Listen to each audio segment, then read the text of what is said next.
Hello everyone, welcome back to your own channel. My name is Nadi और आज हम करने जा रहे हैं आपकी वर्कशीट नंबर 4 विषय गणित कक्षा 10। हमारी डेट 12 जुलाई के लिए।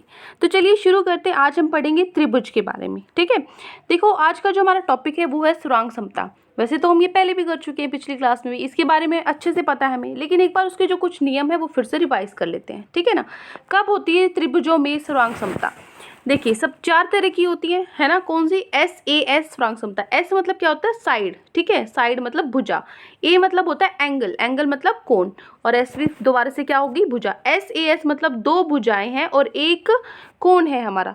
ठीक है, तो त्रिभुज में दो संगत भुजाएं और उनके बीच का संगत कोण अगर समान हो तो कौन सी स्थिरांक समता होगी?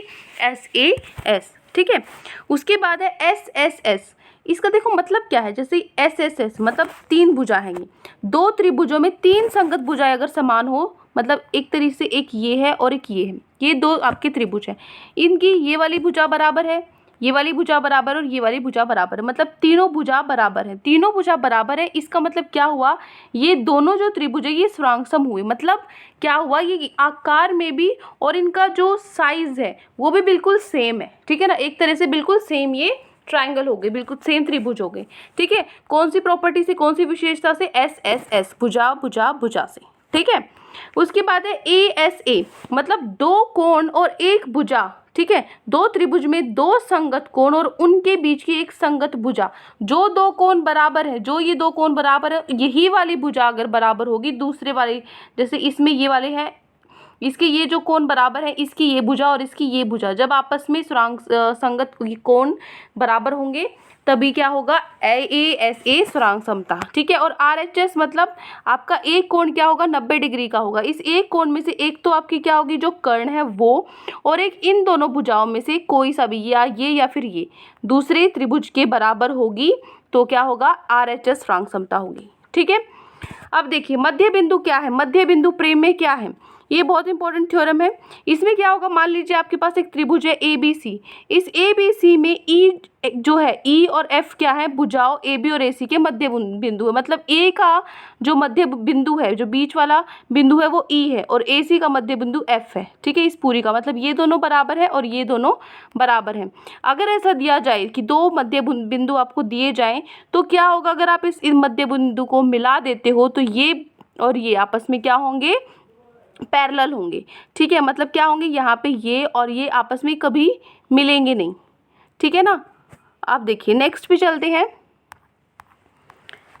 उसके बाद आगे क्या है? किसी समकोण त्रिभुज में कर्ण सबसे लंबी भुजा होती है। ठीक है, किसी समकोण त्रिभुज में जो कर्ण है, ये आपको पता ही है, तो बचपन से आप पढ़ते आ रहे हो कि जो हाइपोटेन्यूस है, जो कर्ण है वो सबसे लंबी भुजा होती है। ठीक है, उसके बाद आपको यहाँ एक फिगर दिया हुआ है PQR। ये जो त्रिभुज है PQR में जो PT है वो क्या है? माध्यिका है। माध्यिका मतलब क्या होगा? यहाँ पे जो ये है ना, जो ये T पॉइंट पे जहाँ पे ये छूता है, इसका मतलब ये इस लाइन को दो बराबर हिस्सों में बांट देगा T। इस ठीक है, ये वाला हिस्सा और ये वाला हिस्सा क्या हो जाएगा? बराबर होगा। ठीक है ना। T भुजा QR का मध्य बिंदु है। किसी त्रिभुज की जो QR है, देखो QR का जो ये T पॉइंट है QR का मध्य बिंदु है। किसी त्रिभुज की माध्यिका उस त्रिभुज को दो समान क्षेत्रफल वाले त्रिभुज में बांटती है। मतलब ये माध्यिका है तो इस त्रिभुज का और इस त्रिभुज का जो क्षेत्रफल है वो बिल्कुल बराबर होगा। ठीक है, तो हम क्या कह सकते हैं? ये पूरा इसका जो निचोड़ वो क्या है? यदि PT माध्यिका है तो मतलब जो एरिया है PQT का, मतलब जो इसका क्षेत्रफल है वो किसके बराबर होगा? इस त्रिभुज के क्षेत्रफल के बराबर होगा। ये दोनों क्या होंगे? बराबर होंगे क्षेत्रफल में। ठीक है, उसके बाद 2-3 पॉइंट है नीचे। दो आकृतियां स्थिरांक सम है यदि उनका क्या समान हो? आकार और माप। अगर उनका आकार, उनका माप मतलब उनकी जो शेप और साइज है वो बिल्कुल सेम हो तभी वो दो आकृतियां क्या होंगी? स्थिरांक सम होंगी। ठीक है, दूसरा पॉइंट है किसी त्रिभुज में समान कोणों की सम्मुख भुजाएं समान होती हैं। समान कोणों की सम्मुख भुजाएं, मान लीजिए ये आपका कोण है, इसके ये दो कोण आपके बराबर हैं, तो इसकी सम्मुख भुजाएं, इसकी सम्मुख भुजा ये है और इसकी सम्मुख भुजा ये है, तो इसका मतलब ये दो भुजाएं भी क्या होंगी? बराबर होंगी। ठीक है, तीसरा पॉइंट है किसी त्रिभुज में समान भुजाओं के सम्मुख कोण समान होते हैं। मतलब आप अब की बार आपको भुजाएं बराबर दे रखी हैं। ठीक है, तो इनके जो सम्मुख कोण है, इस भुजा के सम्मुख कोण ये है, इस भुजा के सम्मुख कोण ये है, तो इसका मतलब ये दोनों कोण है जो ये भी क्या होंगे? बराबर होंगे, समान होंगे। ठीक है, उसके बाद फॉर्मूला है त्रिभुज का क्षेत्रफल क्या होता है? त्रिभुज का क्षेत्रफल होता है हाफ इंटू आधा गुना में आधार गुना में लंब, ठीक है। जो हाइट होगी और जो बेस होगा, लंबाई और जो आधार होगा उसका गुना कर देंगे, ठीक है, उनका आधा। अब चलिए अब आज के हमारे क्वेश्चन आंसर्स पे चलते हैं। स्वयं प्रयास कीजिए, ये जो क्वेश्चन आज आपको खुद करने हैं वो करते हैं। सबसे पहला पॉइंट है आपका फिल इन द ब्लैंक्स, रिक्त स्थान है। सुरांग सम आकृतियां समान डैश और समान डैश की होती हैं। क्या समान होता है? अभी मैंने आपको बताया था, एक तो आकार समान होता है और एक क्या समान होता है, और एक माप समान होता है, ठीक है। सुरांग सम आकृतियां समान आकार और समान माप की होती हैं। क्लियर? नेक्स्ट है क्वेश्चन नंबर 2, समकोण त्रिभुज पी क्यू आर में, जो आपका त्रिभुज पी क्यू आर है उसके अंदर पी क्यू 3 सेंटीमीटर है, पी आर 5 सेंटीमीटर है और क्यू आर 4 सेंटीमीटर बना लेते हैं यहाँ पे, ठीक है ना।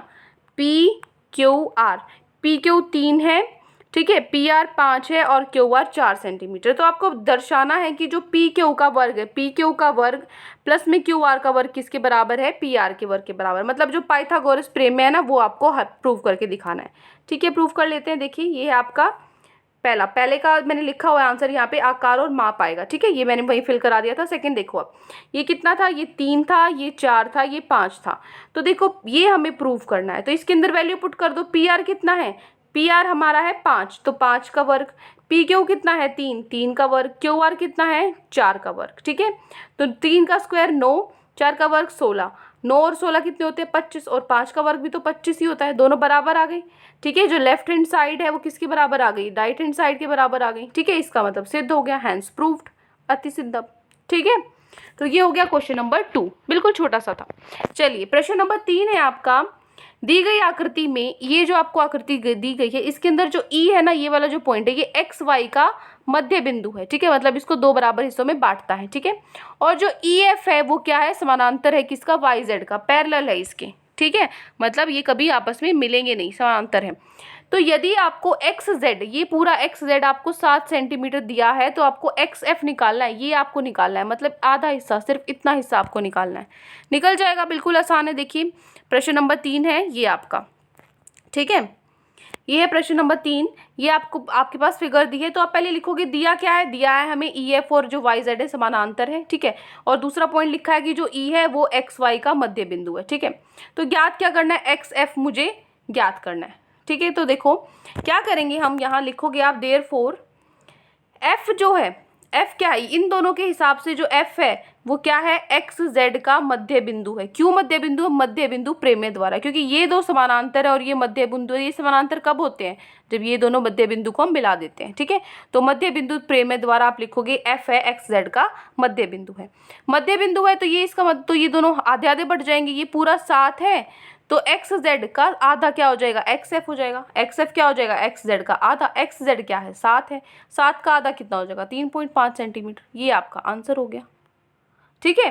तो ये हो गया आपका प्रश्न नंबर 3। क्लियर? इतना ही है ये। प्रश्न नंबर 3 के बाद चलते हैं हमारे प्रश्न नंबर 4 पे। प्रश्न नंबर 4 आपको बताना है माध्यिका को परिभाषित कीजिए। डेफिनेशन देनी है माध्यिका की, क्या परिभाषा होती है माध्यिका की? तो आप लिखोगे त्रिभुज की माध्यिका एक शीर्ष और शीर्ष के सामने की भुजा के मध्य बिंदु से होकर जाने वाली एक सीधी रेखा है। मतलब कहने का मतलब है ये आपका एक त्रिभुज है, ठीक है। इस त्रिभुज में एक शीर्ष ये है, उसके बाद शीर्ष के सामने वाली तो ये रेखा है ना, तो इस भुजा के मध्य बिंदु से होकर इस भुजा का जो मध्य बिंदु है ना, मतलब ये 2 बराबर हिस्सों में इसको बांट देगी, ठीक है। ऐसी एक सीधी रेखा क्या है? माध्यिका है, ठीक है। तो जो माध्यिका है त्रिभुज को 2 बराबर क्षेत्रों में बांट देती है। ये दोनों क्षेत्र हैं जो बिल्कुल बराबर है, ठीक है। 2 बराबर हिस्सों में इसको बांट देगी, ठीक है।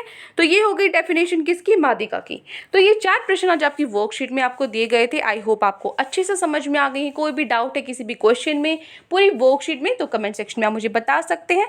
अगर आपको लेक्चर अच्छा लगे तो चैनल को सब्सक्राइब कर सकते हैं, वीडियो को लाइक कर सकते हैं। आज के लिए इतना ही, मिलते हैं नेक्स्ट वीडियो में। Till then take care, bye bye.